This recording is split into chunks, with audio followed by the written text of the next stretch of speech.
از سروش جان از فرصت‌های برتر ویلای آپریل بهم بگو. خب The Acres مراس رو داشتیم با شروع قیمت 6,500,000 درهم توی دوبیلند. بله.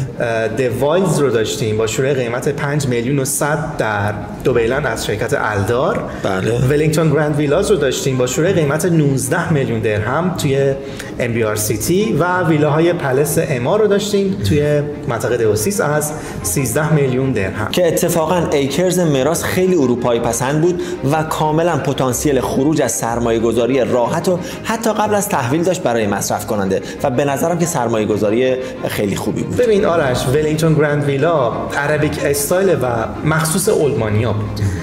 ادرس و پالس هم که برندد ویلای امار بودن دیگه. عجیب سر و صدا کردن و برای دو گروه خیلی عالی بودن. یکی مصرف کننده نهایی و دو برای کسایی که دنبال ارزش افزوده بالایی بودن. ولی بس اینه خروج از سرمایه گذاری ویلا راحت نیست. میدونی که چون زمان بر مخاطبش خاصه و اگر بدون شناخت تیپ خریدار وارد سرمایه گذاری و فیلیپ کردن بشی ممکنه حتی قفل بشی. وقتی بدونی فلور پلن پروژه برای چه فرهنگی طراحی شده، در واقع میخوای بگی طراحی خیلی مهمه.